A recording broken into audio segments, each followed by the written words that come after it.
Nah, jadi seorang suami akan menghargai, menghormati istrinya kalau istrinya bisa menempatkan diri dengan baik. Ayat ini luar biasa. Manoah bisa mengikuti istrinya kemana Tuhan hadir. Kalau Manoah tidak menghargai istri, menghormati, dia nggak mau tahu. Saudara, masalah terbesar dalam pernikahan kita, dengarkan, masalah terbesar dalam pernikahan kita hanya dua yang saya temukan. Satu, ketika suami dan istri tidak bisa saling menghargai lagi. Ini terbesar. Coba renungkan yang sudah menikah. Pasti kita pernah ngalami. Saya aja sebagai hamba Tuhan pernah ngalami kejadian itu. Saya kaget. Saya begitu marah pada istri saya pada suatu hari. Karena saya nggak suka apa yang dia buat. Wih, saya terkejut. Di situ saya belajar. Ternyata predikat hamba Tuhan itu dalam pernikahan nggak bisa dipakai. Sebab kami tetap manusia. Ingat itu. Saya kaget sudah. Ternyata saya pun bisa tidak menghargai istri saya. Betapa terkejutnya, saya pikir kalau sudah pendeta aman, ternyata tidak. Maka itu periksa pernikahan kita. Jangan izinkan sesuatu membuat kita nggak menghargai pasangan kita. Ada banyak alasan kita suami istri nggak saling menghargai. Ada banyak alasan. Yang kedua, yang berbahaya dalam keluarga, tidak percaya. Karena begitu sudah tidak menghargai, akan melangkah. Nggak percaya. Nah, kalau sudah muncul tidak percaya, beranak lagi, curiga. Betul? Kalau sudah mulai curiga, melangkah lagi, cari sumber berita untuk memata-matai pasangannya. Kalau sudah begitu, nah setan sudah masuk, gosip terjadi. Hancur pernikahan kita. Sederhana saudara, dari mulai tidak menghargai. Maka itu jaga para suami istri. Nah, hal-hal seperti ini saya mau cari ayatnya. Manoah luar biasa, dia menghargai istrinya. Dia menuruti perintah Tuhan. Saya mulai cari ayatnya. Roh Kudus, ingat kemarin kita belajar Alkitab. Masih ingat? Buku di atas segala buku. Masalah apa saja dalam dunia, bukan cuma dalam gereja, dalam dunia ada jawabannya di buku yang satu ini. Dia kaya luar biasa. Nah, saya cari ayatnya. Papa beritahukan saya ayatnya di mana untuk bisa menghargai istri. Ini nomor satu. Menghargai suami sama, ayatnya di mana? Saudara, Tuhan kita luar biasa. Semua ada jawabannya di sini.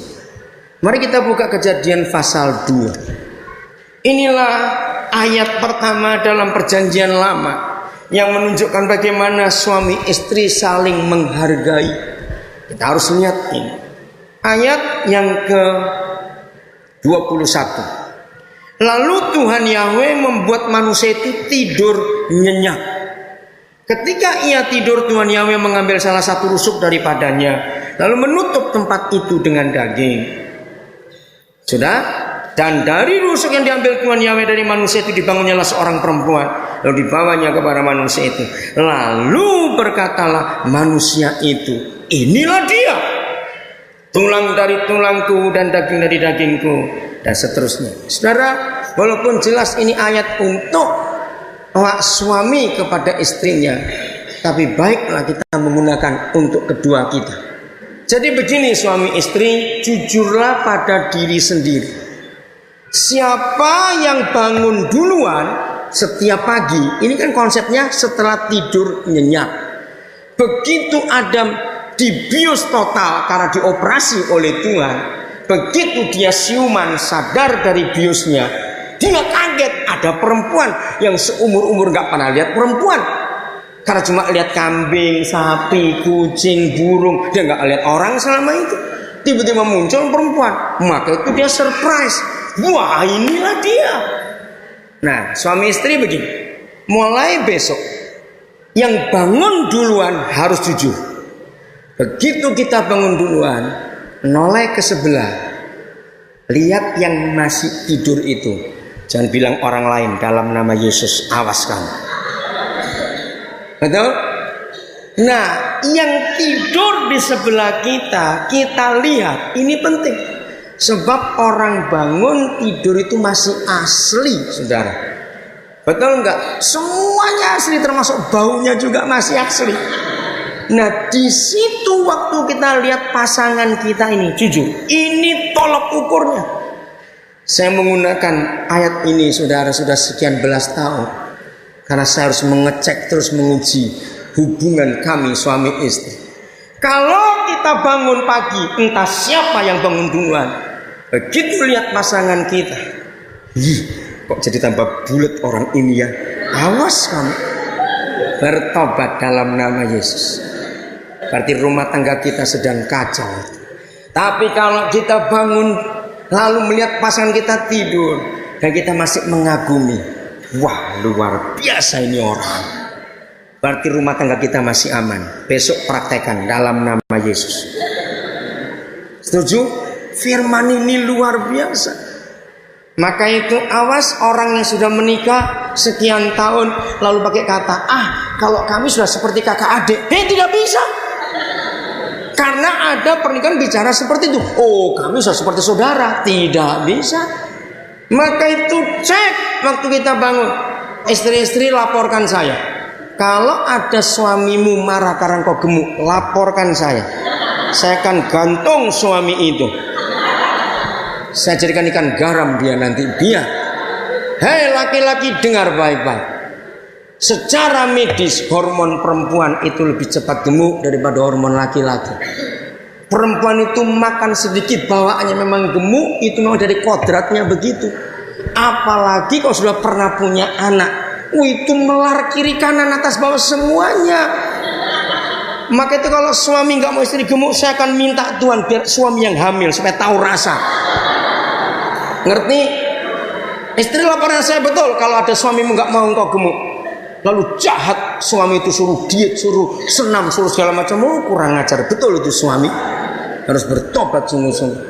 Karena hukum alam, bagaimanapun perempuan lebih mudah gemuk. Mau pakai hukum ini besok pagi waktu kita bangun, siapa yang duluan? Periksa di samping kita. Masih kagum nggak? Masih bangga nggak? Jujur ya, saya jangan pura-pura. Kalau ketahuan ternyata kita nggak bangga lagi, cepat bertobat minta ampun. Tuhan ampuni, rumah tanggaku akan hancur kalau begini. Minta Roh Kudus memulihkan hubungan kita suami istri. Berarti sedang bahaya. Kalau kita sudah tidak mengagumi pasangan kita lagi, berarti setan akan datang dengan orang lain yang lebih baik dari suami atau istri kita dan celakalah kita. Hebat nggak Alkitab ini, saudara? Apa saja permasalahannya, kita bisa ketemu jawabannya. Nah, jadi Tuhan lebih banyak berbicara kepada istri daripada kepada suami. Maka inilah kunci yang pertama dalam pernikahan. Kebahagiaan sebagian besar, sekian persen ada di tangan istri. 1 Petrus 3, ini jaminan untuk istri yang disakiti, jaminan untuk istri yang dilukai. Suami-suami, biarlah kita takut kepada firman ini. Judulnya apa, saudara? Hidup bersama suami istri. Demikian juga kamu, hai istri-istri, tunduklah kepada suamimu, supaya jika ada di antara mereka suami-suami tidak taat kepada firman, mereka juga tanpa perkataan dimenangkan oleh kelakuan istrinya.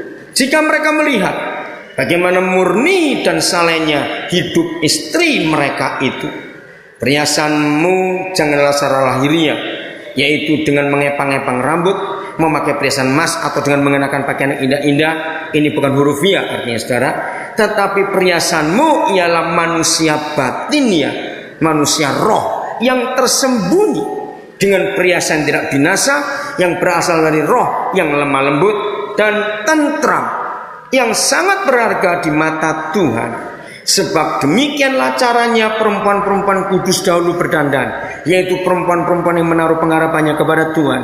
Mereka tunduk kepada suaminya, sama seperti Sarah taat kepada Abraham dan menamai dia tuannya. Dan kamu adalah anak-anaknya, Sarah maksudnya, jika kamu berbuat baik dan tidak takut akan ancaman. Demikianlah juga kamu, dengar suami-suami,